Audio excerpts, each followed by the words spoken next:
Hey y'all, it's Chonfelito. We got another one here for you today. It's the brand new Tier 9 American Light Tank, the T92E1. Now, we'll go over the stats here real quick, and then we'll get into some replays and talking about the missiles and what I think about them. Now, this tank the gun is very similar to the Sheridan's gun, but it is just a little bit different. Some key differences are the reload. You have a 17-second reload, or as opposed to the 14-second reload of the Sheridan, and then your shell velocity is just a little bit slower. Although on the rockets, it looks like it is on the rockets, it's faster on the Tier 9. So that is something to keep in mind if you're deciding to play which tank, and when you do get up to the Sheridan, that those rockets are just going to be just a little bit slower. But overall, I mean, the stats are very, very similar. Aim time's the same, dispersion's the same. It's really a very accurate gun. As I said in my Sheridan review, I find it to be very accurate, and I think I prefer this tank over the Sheridan, to be honest. This tank just seems to be a little bit better in my opinion. And so it's got 1,600 hit points. It does weigh more than the Sheridan, so it's not quite as mobile as the Sheridan, which is kind of its downfall. That's really the difference. I mean, the effective horsepower per ton is 28, where on the Sheridan it's 42. So I mean, it's almost 50% better. So that's just something to be aware of as you're playing this tank. You sometimes think that you're just going to be like able to buzz in and buzz out really quickly, but it's not quite that way. It's a little bit more mobile than the Tier 9 Bat Chat, but overall it's about the same, I would say. Now, some things about this tank is the missiles. Now, the missiles in the right hands can be very, very good, but they can be very difficult to run if you don't know what you're doing. It took me, I'm between the two tanks, I'm maybe about 50 games in, and it's definitely taken some getting used to. You can see right there, able to get a shot right around, able to curve it. And if you really know what you're doing, you're really able to stay behind cover and get some shots. Now, it just takes some practice, so just take your time. But honestly, what I found, and a majority of the big games that I've seen, are people that are not using the missiles very much, just using it occasionally when you need to. I mean, you should really be using that APCR more. And because that shell velocity is just fantastic, you point, click, and it's there. There's really no waiting around for the shell to get there on the APCR. Whereas with the heat, you are waiting because it is the slowest shell in the game.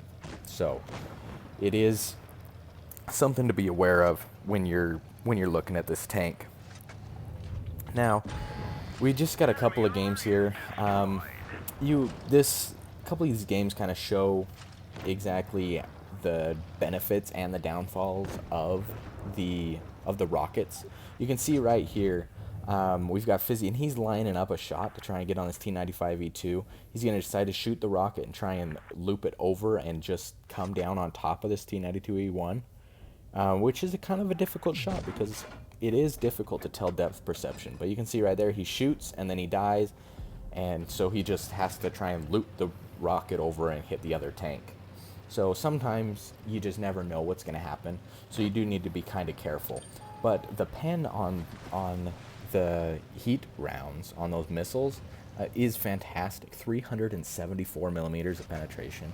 I mean, it's just fantastic. You can see right there, shooting the heat, able to go right in the front of him right there.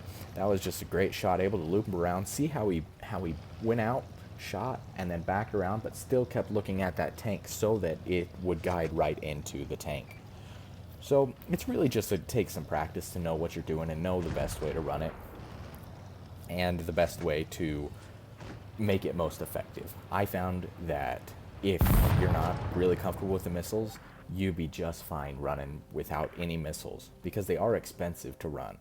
And it can be very costly to run this tank. You can see right there, Fizzy got 4.3k mastery, and he earned 15 credits. So honestly, that was a really good game. I think he got like 1,351 base XP on that one, and a great carry on that one. So that was really great. Now this next one is me, and it kind of goes to show when the rockets are helpful and when they're not.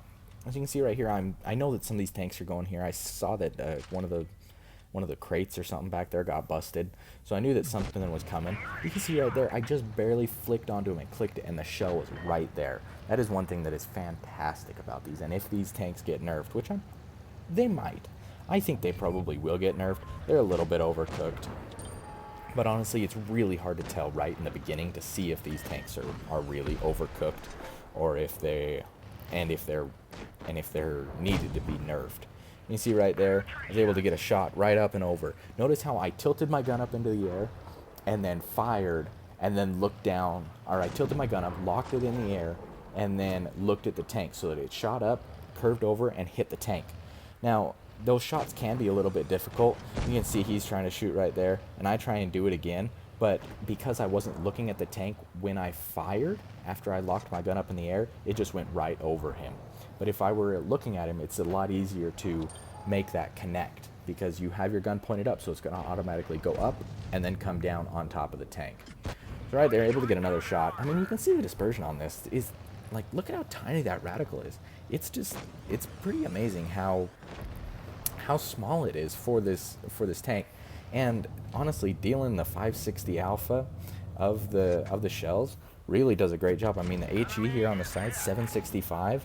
I mean, it normally does 680. So the HE can be very, very good. I think you get 850 max roll on it. So it really does do a great job. With the 10 degrees gun depression, you can really just get in some really nice situations right here. You can see right there, I was able to shoot above him with the HE, but wasn't quite able to finish him out, because I did not want to take a shot that I didn't need to take in return. So right here, I'm still kind of deciding on what I want to do, where I want to push. There are a couple of tanks here that are available, and I'm able to clear that guy up, and then I know that I have these two over here. Now, they are more than a one-shot for me, and so I do need to be a little bit careful. But as that guy gets taken out, I decide to go and rush him. You can see this tank is pretty mobile, but the traverse speeds are okay. Everything's pretty good for a light tank, but it's definitely not the fastest. It does have the same top speed, but like I said, that horsepower per ton really limits the tank on how mobile it feels. Now right here, I'm trying to decide on how I'm going to get a shot into this Maushin right here. Now I know that I've got plenty of hit points, so I'm just going to roll in. I want some more damage. I'm getting 2.4k. I decide to wait until I get to the side of him, shoot him through the side, and then I'm going to roll back, try and get him to spin his turret so that my team can finish taking him out. But I do want to try and get another shot in here, and I believe I'm able to get just one more before he dies. And I mean, you can see right there, the pen on it, even on the APCR, is really good. It's 252, which is great. You know, honestly, for a tier 9, it does just fine. You can see right there, it was only a second class, but still 4.1k, high caliber, able to carry the team. And it's really not, you can really carry the team if you know what you're doing in a light tank. And light tanks are some of the most fun for me to run. They're not my highest win rate tank, but I think they're some of the most fun tanks to run. Now in this last game, Fizzy's going to show us a great game here on the same map that I was just on. And I believe it comes down to a 1 versus 3, and he's able to clear him up. And so he does a really great job on using the rockets. I mean, it's because of the rockets on his last shot that he's able to win this match. So he really does a great job. Now, I'm going to speed up a couple of parts where he's just searching for tanks throughout the replay. So if you see it speed up, that's what's going on. It's not some magic speed boost or nothing. So one of the things that you do need to be aware of is the 17-second reload, because it can be a very, very long time. So you do not want to be hanging out, because if you're going to be trading with any people, you are going to struggle to match them in the DPM. I mean, they'll just light you up. So just like Fizzy was doing, you take your shots, you back up, and you get behind cover. There's no sense in poking out when you're not reloaded and when you're not ready to go. You can see right here, he normally wouldn't have the gun depression to get that shot, but the rockets allow him to curve it down and be able to get a shot right on top of him, which is just great.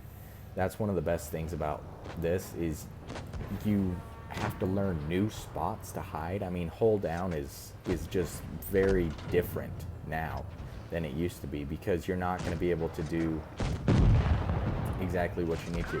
Now you notice right there, because he was looking down at the tank, the missile shot straight into the side there. You need to make sure that you're lifting your turret up, and it's just something you need to get used to because you're not used to doing it. But if you learn to lift your turret up and point your gun in the air, that way it loops over the obstacle and then goes down into the tank.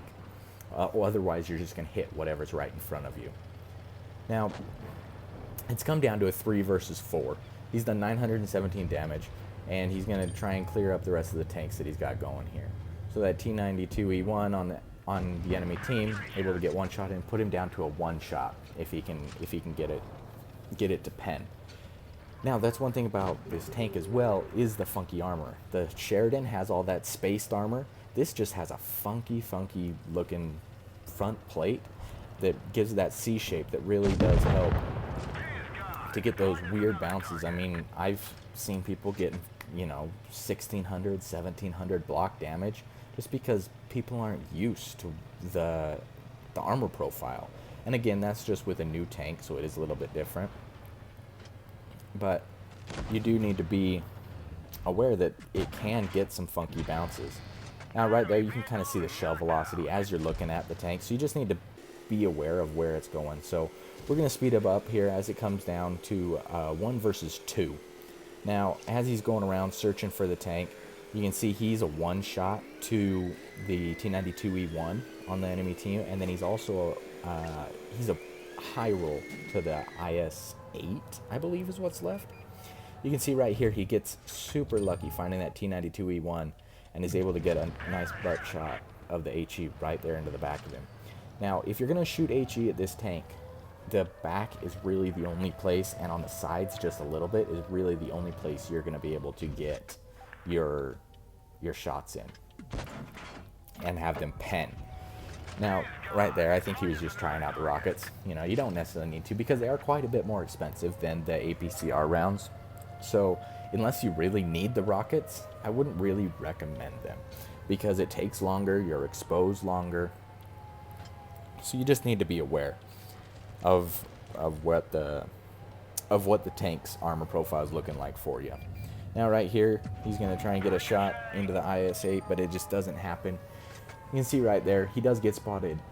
Now, just like the T49, I mentioned this in my Sheridan video, because it has a big 152 caliber gun, it does get spotted every time you shoot. It kind of sucks, but that's one thing to be aware of. So as you're shooting your rocket, you're going to shoot your rocket, and as you're guiding it, there's that 3-second delay from when the enemy spots you to when it alerts you that you've been spotted. And during those 3 seconds, the enemy is aware of where you're at. So that's just something to be aware of as you're firing those missiles. Now, overall, this is a great tank. If you like light tank gameplay, then this is going to be a great tank for you. If you like the T49 style, then this will be exactly what you're looking for. And right here, this is kind of one of them skill shots that you just got to learn how to take. You can see he shoots right there, able to loop it around right in there to finish him up. Overall, if you've got the T49 and you enjoy it, grind up this line because you are going to have a great time. And as well, if you can see he gets there, a mastery, 4.4K, great game. Kalabanov does a great job, 5 kills. Now, if you guys like the video, go ahead and give a like and a sub. Also, I am still working on that compilation video of the missiles, so if you all have any good shots of the missiles or just any in general, go ahead and send them in to the email down in the description below. Anyways, I hope you all enjoyed, and we'll see y'all later.